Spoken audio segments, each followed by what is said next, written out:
Hello, everyone, and welcome to the Holistic Living interview series. Today, we have a very special guest, and his name was Ajayan Borys.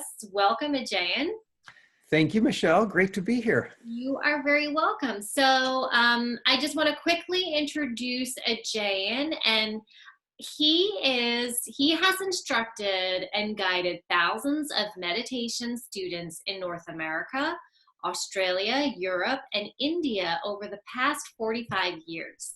He is the founder of Effortless Mind Meditation and the author of several books, including Whispers of the Himalaya and Effortless Mind, Meditate with Ease.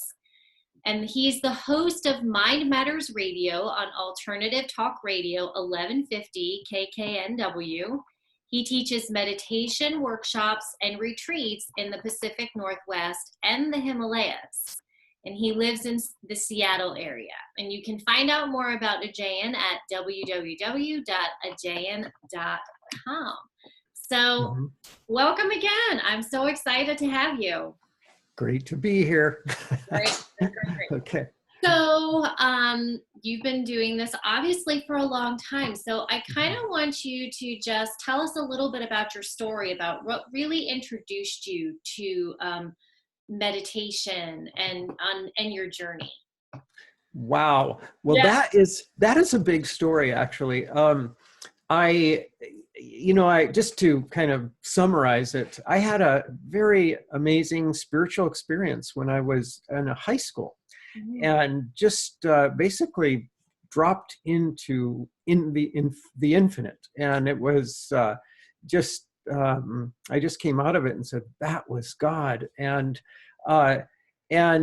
from that experience, it like imprinted a few pieces of kind of truths in my mind, and that was, one is that that state is something that we can actually live, and that's the goal of life, and it was just so clear to me.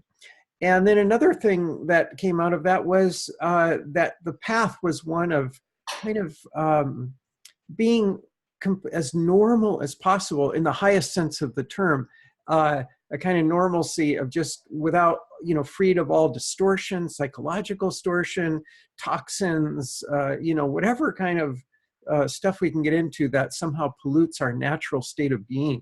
Yeah. And so at that point I was, experimenting with drugs and alcohol and smoked cigarettes and all that. So I stopped all of that completely, and which kind of put me away from my friends. And I didn't know what I was doing. All I knew was that this was my goal. And so then one day, shortly after that, I was looking at my father's bookshelf, and I picked out this slender little book, and it was the Bhagavad Gita, which probably many of your our viewers today have heard of. That's a famous scripture from India. And I knew nothing about it. Actually, my dad knew nothing about it. I'd come to him in a management course. He was not into Eastern philosophy. Neither of us knew anything. Yeah. So I started reading it, and it was like I had written it. It was so familiar to me. It was just expressing perfectly that experience that I'd had. And it literally was like, just listening to my own pulse, my own heartbeat. It was so intimate to me. And even when I read a book that I've literally written myself, it isn't as familiar to me as that was. And so from that point, I tried to meditate, and I couldn't. I had no instruction. And this is like a good point for whoever, all of our viewers here, get some really good instruction. Meditation is a subtle practice. It's, working with the mind is a subtle thing. One misplaced attitude or one misconception can actually be quite an obstacle on your path. So you need proper instruction to clear up all the possible misconceptions and misunderstandings so that you meditate with confidence and you know what you're doing. And that's so important. We can talk about some of those misconceptions later. Yeah. But anyway, I knew nothing at that point. So I I just was very frustrated. And I came into some other books and some Tibetan Buddhist books, and I read those. And again, when they talked about, clear consciousness and all of that, I immediately recognized that experience. And so from that point on, I wanted to go to Tibet actually, but I couldn't because that was out of the question. It was in Chinese occupation and I had no money. I was a high school student. So the next year I went to college, saw a poster about meditation, learned to meditate, and then very quickly studied to become a teacher. And then I taught transcendental meditation for about 12, 15 years, something like that. And then I started exploring other forms of meditation. I started teaching around the world and teaching the best that I had. And I lived in India for 4 years, went to the Himalayas, studied with yogis up there, and so now what I teach is something I call effortless mind meditation.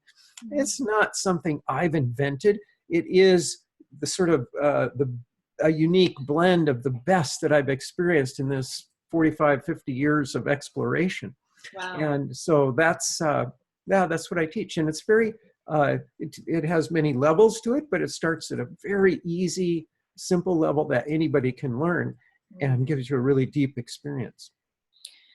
Wow. So talk to us a little bit about, because I do like to meditate myself, but I have 4 kids and 2 dogs and, busy life, husband, life. And it's really, I think it's really important to get it into your day, whether it's prayer, whether it's, meditation, however it is that you reach that point. But talk to us about how really important it is, especially for those of us, we're all stressed out. So how it affects our stress. Well, okay. So first off, and this has become something that scientists have studied so thoroughly. So it's very well established. But basically, we talk about the fight or flight response, the sympathetic nervous system activation, that creates that fight or flight response. So that response tends to get turned on in our modern society when it doesn't really serve a purpose. If your boss looks at you sideways in the hallway, you wonder what you've done wrong, your heartbeat goes up, you can't make the bill payments, any number of relationship stress, any number of stressors, just being overwhelmed by all that we have to do can turn that on. And so then we get these starts to develop a kind of chronic low level of this response and we might suffer from anxiety, and if that keeps going on, maybe depression. So and then of course physical illness. So so that's the syndrome that's happening and that many of us are subject to one degree or another. So what meditation does is it creates just the opposite response. First let me describe what meditation is in my mind, because there's many kinds of meditations, but essentially I define it as bringing the attention to finer and quieter levels of consciousness, or of deeper levels of the mind, you could say. So it's almost like if you think of our conscious thinking level as a loud spoken level of thought.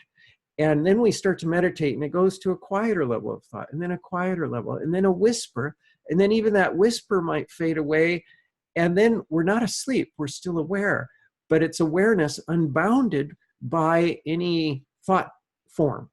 And so it's just pure awareness, a quiescent state of mind. And because the mind and body are so closely linked and integrated, as the mind comes to those subtler levels, the body also comes into a state of deep rest and relaxation. In fact, much deeper rest than during a night's sleep.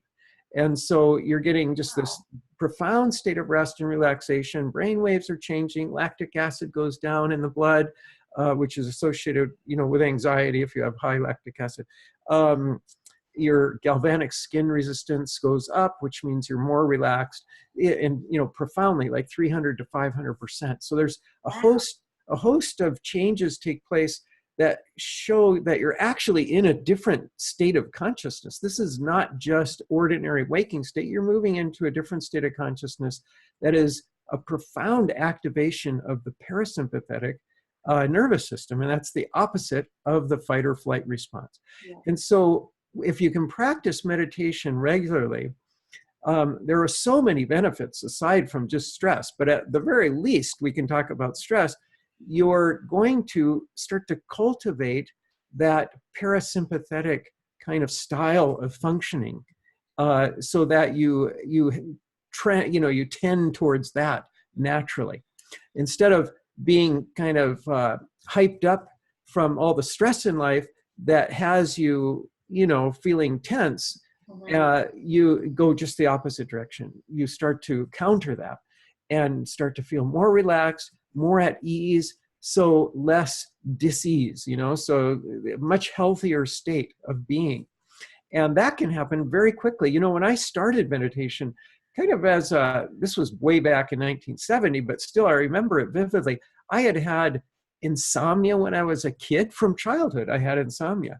I was a pretty stressed character. I had a lot of anxiety. All the experimenting with drugs in high school kind of left me really messed up.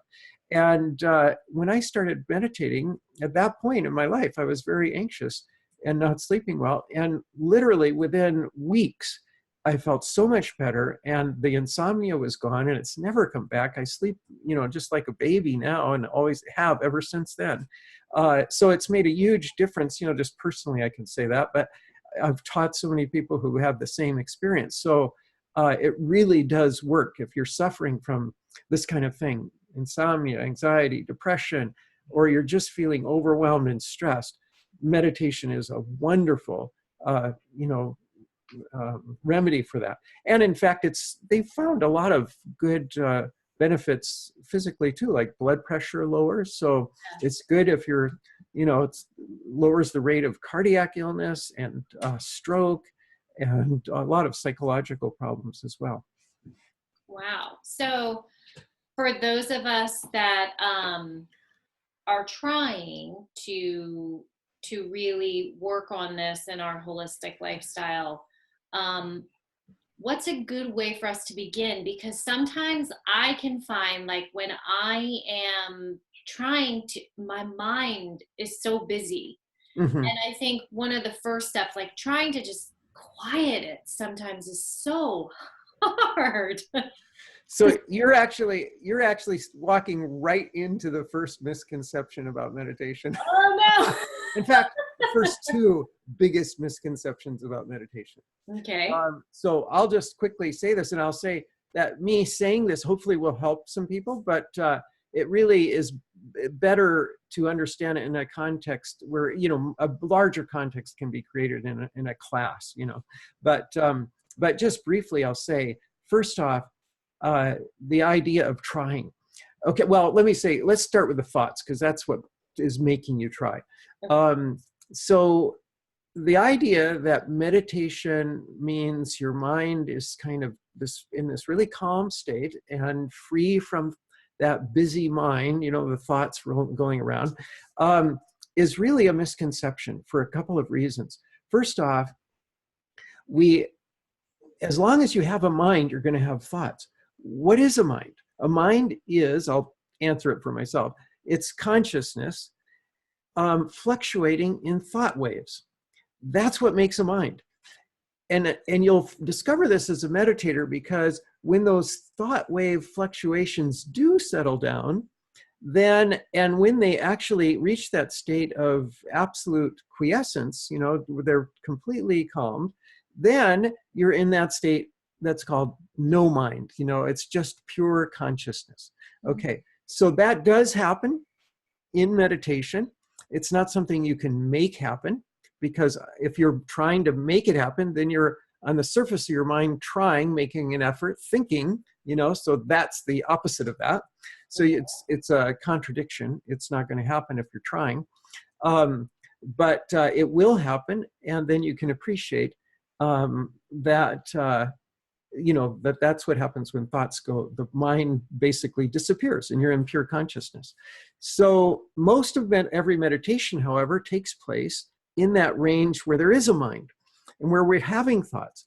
And so most of the time, everybody who meditates will be having some thoughts. Doesn't matter if you've meditated 50 years or 100 years or, your first meditation, you're going to have thoughts. And the only thing that we need to do is adjust our relationship with thoughts. Normally, we engage in our thoughts. We take them seriously. We engage them, we follow them through, they lead into other thoughts. We're involved in them, that thought process. During meditation, what you do is you recognize, okay, thoughts are there, they're part of the meditation, but now I'm not concerned with them. And you can just let them flow by like clouds floating overhead. You don't have to engage. Sometimes you may spontaneously become engaged. That's fine. That's also part of the meditation. But then when you realize, oh, here I've been thinking thoughts for the last 5 minutes, then just gently come back to the practice, and you'll again kind of disengage from the thoughts. And this allows you to go to deeper, quieter levels of the mind, so that you're experiencing a deep inner silence, even though there may be thoughts on the periphery. Think of the mind like an ocean. You're in that ocean, and most of the time we've always hung out on the surface, going from thought wave to thought wave. Now you start to meditate, and as soon as you go beneath the surface, you experience inner silence. It doesn't mean the whole ocean becomes absolutely still. There's still thought waves, okay, on the surface, but you're not engaged in them now. And then that allows you to come into deeper and deeper levels of silence until now and then you'll experience that no mind state. The other reason thoughts are a part of the meditation is because so meditation gives you this deep state of rest. And when the body gets such a profound state of rest, it uses that to start to heal itself, to start to throw off accumulated stress and tension. It's just like when you go to sleep at night. You go to sleep, you get the rest of that deep, dreamless sleep, and you'll get that deep rest, and then the body starts to heal and restore itself so that you're ready for another day. And that means you're actually experiencing physiological changes. There's things happening, chemical changes in your body happen while you're resting. And those changes are physical activity. Again, because the mind and body are so closely linked, that physical activity is going to cause corresponding mental activity. And in sleep, that mental activity is dream state. And that's why you'll cycle through deep sleep and dreams, deep sleep and dreams. You don't try to stop yourself from dreaming. Dreaming is an essential part of sleep. Likewise, you should not try to stop yourself from thinking in meditation, because thoughts are an essential part of that release process, that purification process that happens.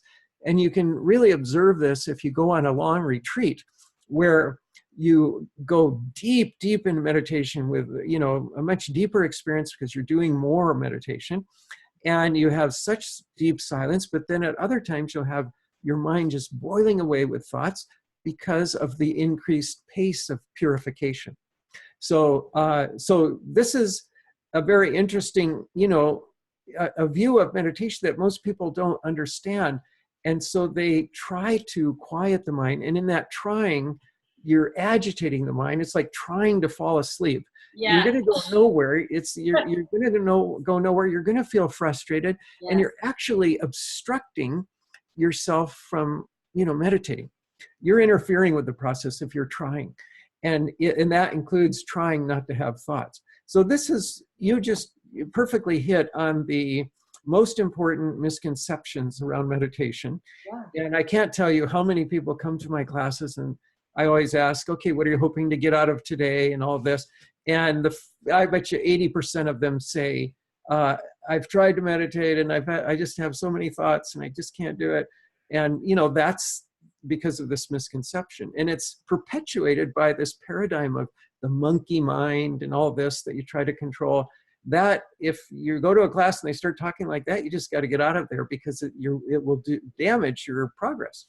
So anyway, that's so I recommend if people want to have a taste of a very effortless, deep experience of meditation, go to my website, ajayan.com, Ajayan, and right as soon as you get there, it will offer you a free guided meditation.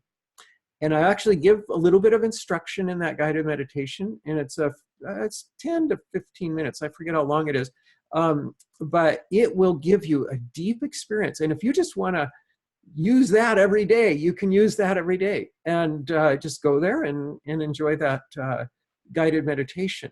And it's the beginning level of what I've learned in all these years that really makes meditation effortless and deep for people. So you could try that. Wow, that's wonderful. I will be doing that. Thank you. Sure. So do you think, and I know probably for everybody it's different, but I have often heard that they say, you know, start out in shorter increments and then you'll kind of gradually increase in your amount of time that you can kind of hold into, I guess, yourself into meditation. Do you have any recommendations on that? Like I've heard start at 10 minutes Mm-hmm. and you know. Right. So again, there's no holding yourself in meditation, Yeah. because that implies effort. And actually, it's like saying you hold yourself in sleep. You don't hold yourself in sleep. You go to sleep, you sleep, and then you come out, you know? So, so it's like that with meditation. And I would say it depends on everyone's schedule. What is realistic for you? If you've got 4 kids and a job and you're trying to start your own business and you're doing all these things like summits, for God's sakes, you know, you are a busy person. Yeah. And it might be hard. If I said 20 minutes twice a day is optimal, you might feel discouraged. When am I going to get 20 minutes twice a day? So, but if you can, 20 minutes twice a day would be ideal. Once in the morning before you start your day, another time in the late afternoon, say, just so that you set yourself up in the evening to, you know, to have more energy and feel relaxed in the evening. So that's a nice balance. But if you're really busy, grab 10 minutes in the morning before you get out of bed. You could just sit up in bed right before you're going to get up and brush your teeth and all, and just do your meditation right there before the kids are awake, or set your alarm just a little earlier, you know. So 10 minutes is a good starting point. If you have the time, if your lifestyle isn't so overwhelming, 20 minutes is maybe optimum. Mhm. Yeah. Even 5 minutes, I mean, is better than not at all.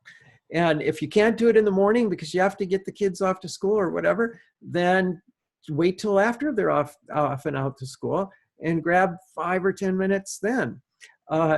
And then if you can do a little 5 or 10 minute break later. Remember what we're trying to do. If you have stress, if you're feeling stress, you want to do enough meditation to counter that and also start to cultivate that parasympathetic style of functioning of the nervous system, right? So that does take some time to do it. It's not like just a minute or 2 minutes or something. If you can get 10, 15 minutes, then that will start to really have an impact on how your nervous system functions. So you're saying that over time, it actually affects the way that we react. Oh, totally. So, Yeah, okay. exactly. Oh, yeah, that's the purpose. Otherwise, in other words, that's part of the benefit. You're actually training your whole mind and body to, you know, to have a different state. So yes, and it does take, it's not just like you couldn't just go to a cave and meditate and expect to come out transformed. I've tried that. In fact, that one of my books that you mentioned the title of is the account of 2 months that I spent living in a cave in the Himalayas, meditating 14 hours a day. And of course, you get a lot of benefit from that. It is like a giant step, but if you just did that all the time, you wouldn't integrate. So integration is really important. That's like when you said you have 4 kids and you also work and everything, Yeah. you know, that is your meditation too. And so think of it that way. It's not, it's all part of and parcel of your growth. And that's really important. And now if you can just get some of that sitting meditation in, as well as your active meditation, then Yeah. that'll be good. That is a great point, because I never even thought about that. So like, you just kind of touched on that active meditation, which is life, Hmm. what you're going through at that point in time. And then, set aside a little bit of time for that kind of passive meditation where you can actually be quiet and, Right. you know, just acknowledge yourself, acknowledge your thoughts, and then, Hmm. relax. So Yeah. that's really, really great pointers. Hmm. Wonderful.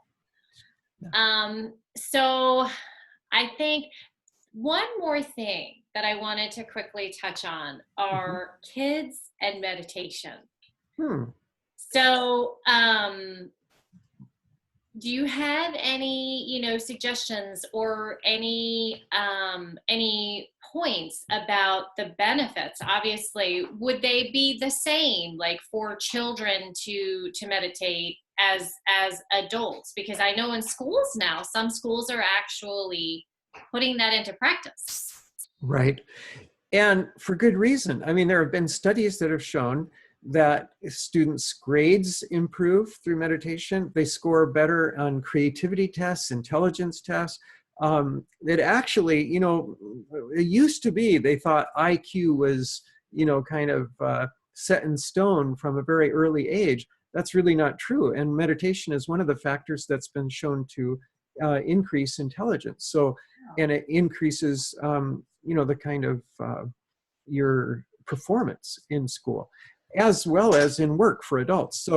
Um, so anyway, it's really good to have children meditating. And in fact, just a week ago or so, I taught a 10-year-old girl, and she was so lovely, and she took right to it and went immediately into such a deep state. Their little nervous systems are very receptive to meditation. Yeah. Now, it is good, I would say, for the sitting meditation where they're doing an adult style of sitting meditation, probably about 10 years old is where you would want to start them. Okay. For On the other hand, you can give them a kind of walking meditation that they can do when they're doing certain quiet activities, like walking to the bus in the morning, or while they're making their bed or whatever, cleaning their room. They can do a kind of a style of meditation Yeah. while they're doing those things, even from 4 years on upwards to 10, and then at 10 they can start the sitting. So Okay. that's a kind of typical guideline for that. Come here. That is wonderful. That's excellent.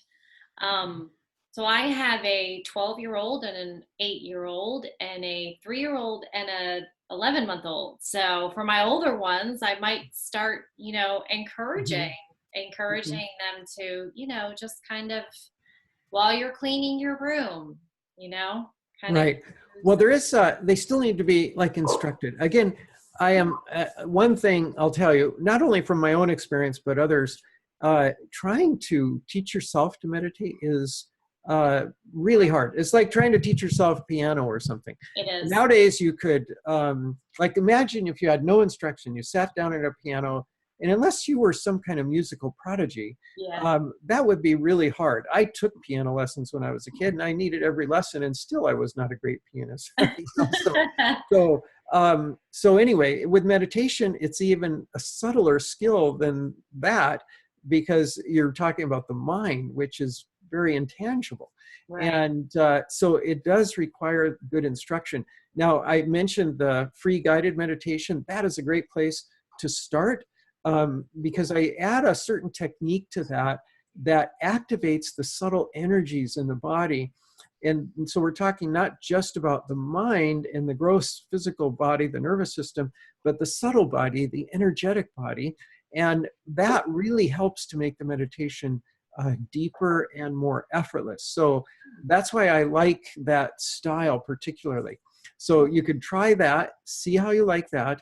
If you like that and you decide you want to learn more, on my website, I also have a membership site where all of my classes are in video.